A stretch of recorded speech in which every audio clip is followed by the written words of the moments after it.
Here's the short version of this video.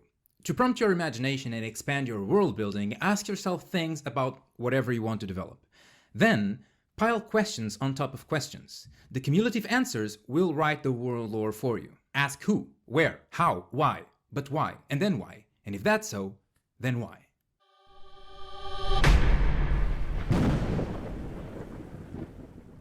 Hello and welcome to Arcadian. In this series of videos, I share my tips for running games, writing stories, building worlds, and all that jazz. And there is a technique I've mentioned a couple of times in the past that I never came to elaborate on.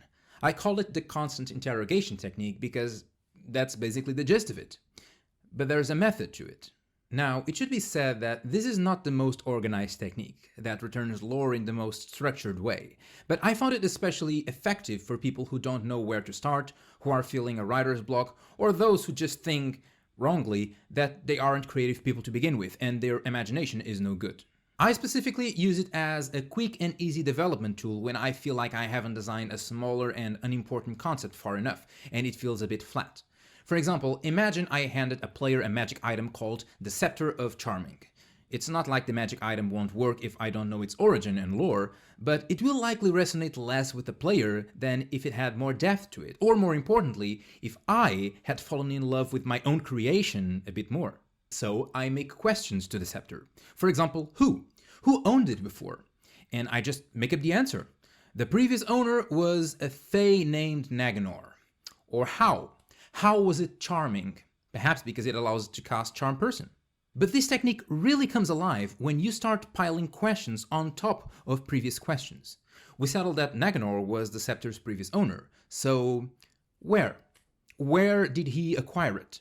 Try to give answers that defy common logic occasionally. For example, let's say he found it in the abyss. Okay, interesting, but don't stop. How? How did he gain it? Perhaps he stole it? But then, why? Because he resented the demon who had it. Also, don't be afraid to repeat the same question. Why again? Why did he resent that demon? Because the demon kept him under the scepter's influence for a very long time. Don't forget as well that you can integrate previously established information as you go. For example, how? How was he under the influence of the scepter? Well, we know that the scepter allows casting Charm Person. Perhaps it also makes everyone desire the wielder so much that they can't go away from them. And you just continue until you feel like that's enough. How? How did he escape? Well, one day the magic item misfired. He pretended to be charmed until the demon fell asleep, and then he ran away. What? What did the demon do?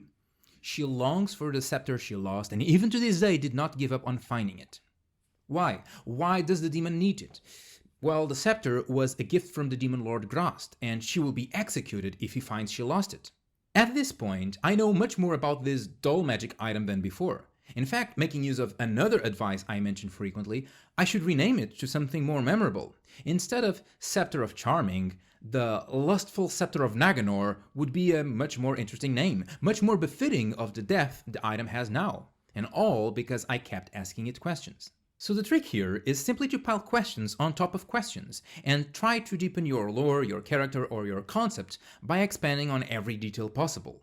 Or, for more effectiveness, on the ones which produce the most interesting answers. But there is a bit of order to this seemingly chaotic method. First, you must keep your questions simple and general. That's what makes them dynamic and allows your imagination to apply them to anything in a versatile way. Did you notice how before I kept highlighting the core adverb of the question? That's because the adverb is the prompt to any question I might think of. I keep a small list of 9 short questions in mind whenever I use this technique to keep the flow of interrogation smooth and seamless. Whenever I want to make a question, I pick one of the 9.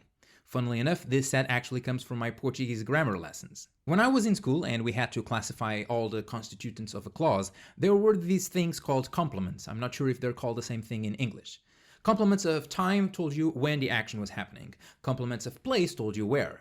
The subject told you who did the action. I hope things in English are moderately similar and I'm not just talking gibberish here. And I remember there was this little trick to find the complements by asking questions to the verb. If you identify the verb, you could ask who to find the subject, for example. The earth elemental steps on your head. Who steps on your head? The elemental. The elemental is the subject. Who for the subject, where for the place, how for the manner, etc., etc. This works wonderfully as well with constant interrogation. Who, what, to whom, to what, whose, when, where, why, and how. This is my standard set. Whenever I feel stuck on my world building, I ask one of these 9 questions and start a chain of constant interrogation. If you want to kick it up a notch, you can do something slightly more complicated, but which will produce higher quality results. Instead of picking a question at random and following the line of constant interrogation blindly, consider all the questions at the same time. You can even try to answer them all at the same time, but then you only keep the most interesting result. For example, imagine you wanted to further development a settlement of yours, and so far you already established it is a fortified town near a lake ruled by an exiled elf. From here, I can ask, why was he exiled? Who exiled him? Where did he live? How did he come to power in this town? I briefly contemplate all these questions and the answers they could provide, and then pick whichever seems the most promising one. Here, I would probably go with why was he exiled as the most dramatic thread to follow, but you may have a different opinion than me. You may think that it would be more valuable for you as a DM to know who banished him, to give this NPC a connection. Not only this method always produces unique results, it also naturally fits each DM's style, as DMs will be more likely to choose questions they need to know in the style of game they run. You must also not forget the questions you leave behind. Yes, we are now super invested in knowing the exact circumstances of this elf's exile, but if we ever feel we took this line of interrogation too far or feel blocked, we could always go back a few questions. For example, go back to the elf itself and ask, for example, what? What is his dream? Or who is his lover? Finally, although this is a rather whimsical and unstructured method, it helps to maintain at least a small part of your brain objective and ready to pull the brakes when enough is enough. You will undoubtedly produce a lot of information that is unnecessary, will never feature in the game, complicates your understanding of the subject, or even contradicts stuff you already established. Unfortunately, there is no other way to deal with this other than learning with experience how to guide your interrogation almost unconsciously towards the important plot points. Aside from that, the only alternative is to keep a record of everything you write and correct it afterwards. But ultimately, this is not the perfect solution that will revolutionize world building. It's just a tool I normally use that can help you too. Maybe you already do this unconsciously. I know several authors who do, even if they call it different names or don't feel the need to name it at all. In any case, I hope I helped and gave you one more tool for your world builder tool belt that you can use whenever you feel stuck or need to add depth to something with quick prompts and low planning.